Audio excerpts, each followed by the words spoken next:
O Huffington Post, mais conhecido como HuffPo, é o site de notícias na internet que mais cresce. O número de leitores aumentou 150% no último ano. Hoje são 12 milhões de visitantes por mês. Nos Estados Unidos, só o New York Times tem mais leitores online e em breve será ultrapassado pelo HuffPo. Tudo começou há 5 anos, quando a socialite Arianna Huffington reuniu amigos famosos e resolveu fazer um blog onde todos escrevem de graça. Arianna nasceu na Grécia, emigrou para os Estados Unidos e se casou com um político milionário do Partido Republicano. Conservadora, foi uma feroz opositora do presidente Bill Clinton. O casamento acabou quando o marido revelou que era gay. E Arianna descobriu que, na verdade, era de esquerda. O Huffington Post cresceu na oposição a George Bush e se tornou leitura obrigatória para liberais e progressistas americanos.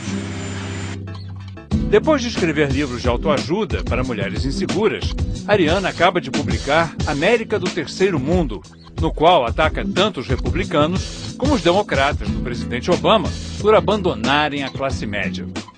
Ela alerta que a sociedade americana está cada vez mais dividida, com uma disparidade entre ricos e pobres que lembra a de países do terceiro mundo. Hoje, apontada como a mulher mais poderosa da internet, ocupadíssima, Arianna recebeu o milênio por uma breve entrevista entrecortada por interrupções, espremida entre reuniões para falar de seu livro e do sucesso como diva do jornalismo virtual. Sorry, let me just say something. Can we stop for a minute?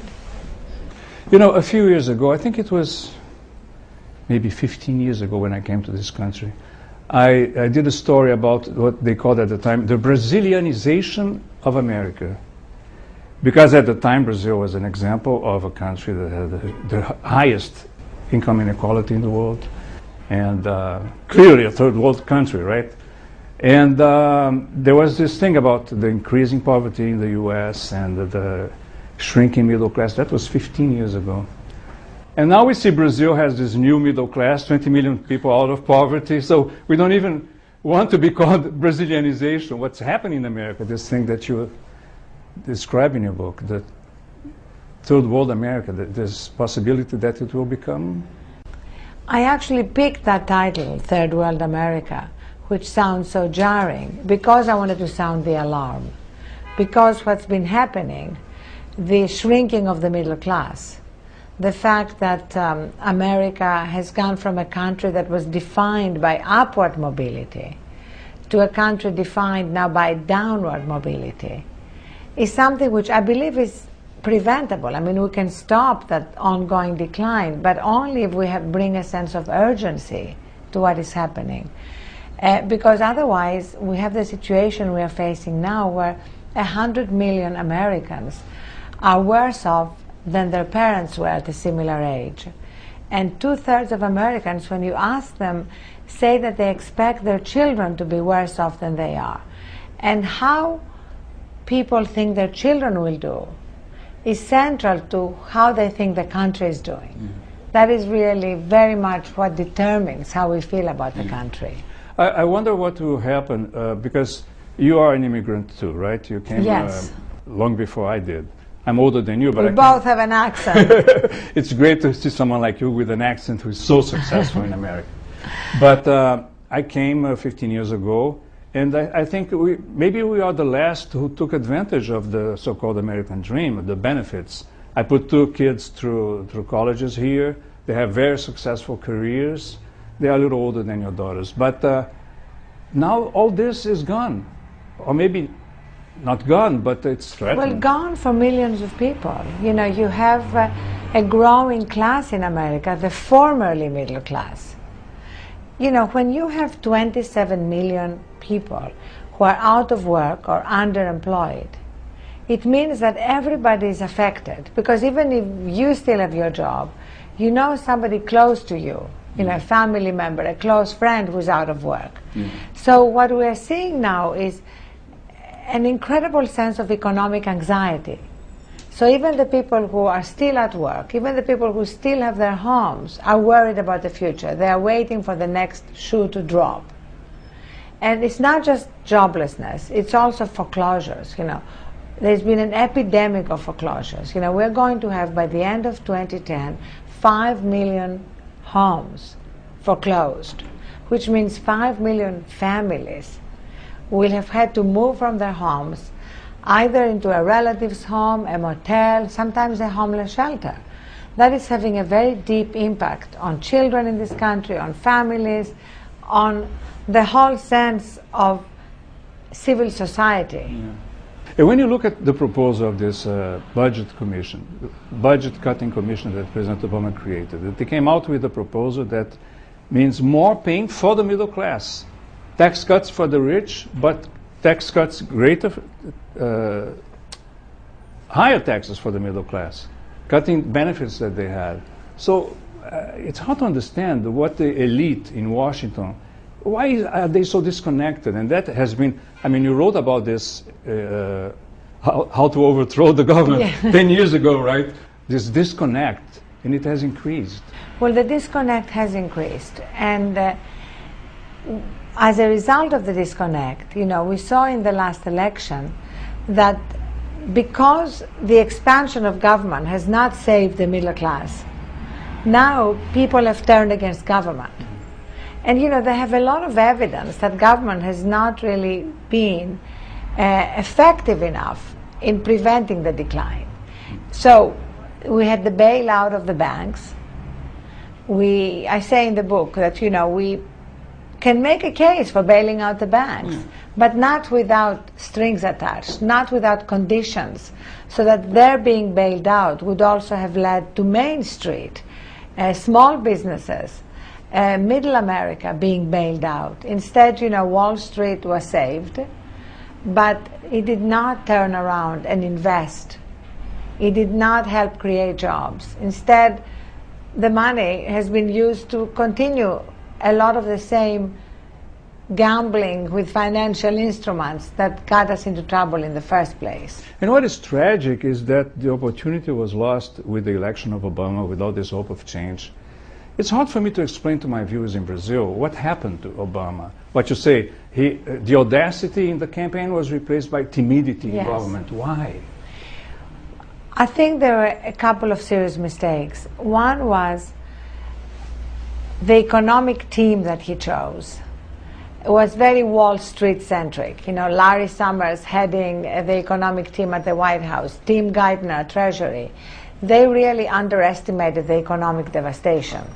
And by underestimating it, they chose to prioritize healthcare. Now, healthcare is a crisis in this country. You know, we did need to do something drastic about healthcare provision. But the bill that was passed, first of all, is not going to come into effect until 2014.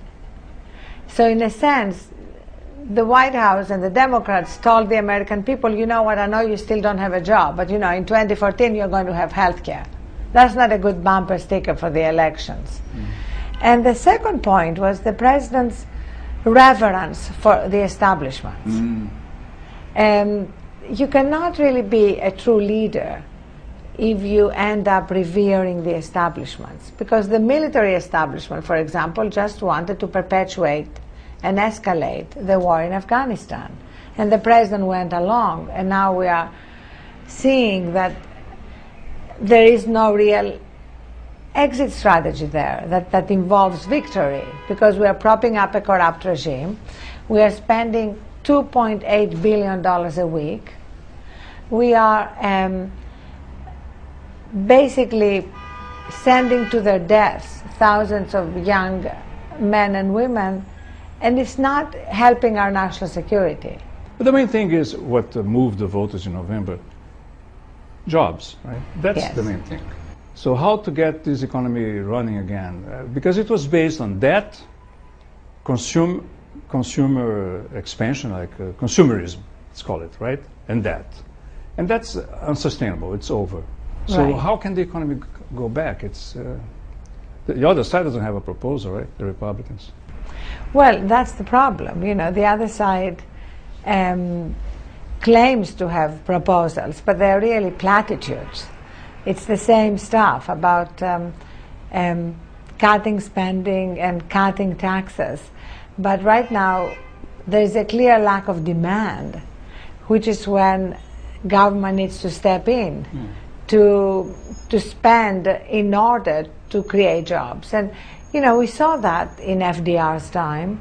We saw the big public works programs, the infrastructure projects that need to happen anyway. You know, even if we are at full employment, I have a section in the crumbling. Yes, I have a section in the book that I call America the Beautiful / the Dilapidated, and we see what's happening. We saw what's happening in California recently when electric pipes exploded, and people died and homes were destroyed. Now, that could be happening around the country. One thing that we are seeing is this populist right-wing movement, the Tea Party, and they are reflecting this anger of the middle class because of this disconnect. The government is not doing anything for the middle class, so that's where it comes from. But they tend to have a very different solution, right? Because they are scapegoating Obama. What is the Tea Party for you? Well, the Tea Party is based on a lot of legitimate anger. Yeah. We first of all need to recognize that. Yeah. And what happens throughout history, at any time when there is deep economic anxiety, is the opportunity to scapegoat and to demonize a particular section of the population, whether it's Jews, immigrants, Muslims. So that's what's happening here. So basically, when people are really deeply afraid about the future, they operate from what is known as the lizard brain. You know, the lizard brain is territorial. It's fear-based. But in the book, you present solutions. Right. For instance, one of the solutions is what you call move your money. It's like a movement. Explain what is that. Well, I'm very glad you mentioned solutions, because I feel that that's really, for me, the most important part of the book. It's section 5, and if people are too busy to read the whole thing, I would urge them to just read section 5, because if we focus on solutions, we can turn things around. And I have like 7 steps that I'm offering, and beyond the government solutions that we can talk about in a minute. But at the personal level, the first thing is for people to tap into their own personal strength and resilience. Because some people are completely crushed by economic adversity, and other people manage to survive and thrive. So that's the first thing. The second is to build our own financial literacy, because many people don't really know how to manage their money and how easy it is to get into debt. And of course, a lot of mortgage companies and credit card companies find that they can actually really tap into people's vulnerabilities and lack of knowledge, and they end up having to pay skyrocketing credit card interest rates after they start with teaser rates. 95% of them have no lawyers. Yes, and that's the other thing. And then when they are presented with foreclosure notices, they don't know how to challenge them, and as you said, they have no lawyers. So building our financial literacy is key, and there are now many places online, like wallet.com, where you can go, and for $5 a month, you know, you can actually get help managing your finances. The next thing is move your money. You know, so often people feel very disempowered, and they look at what the big banks are doing. You know, they've been bailed out by the taxpayer, but they are turning around and using the money that they're making to continue all these very risky investments, often in exotic financial instruments, all the stuff that led to the financial meltdown. And people have the choice to move their money from the big banks that are not lending into smaller banks in their communities, community banks, credit unions that are much more. You've done that? I was never in a big bank, and neither was the Huffington Post, but 2 million people have done that. And it's making a difference, because billions of dollars have been moved from big banks to smaller community banks and credit unions.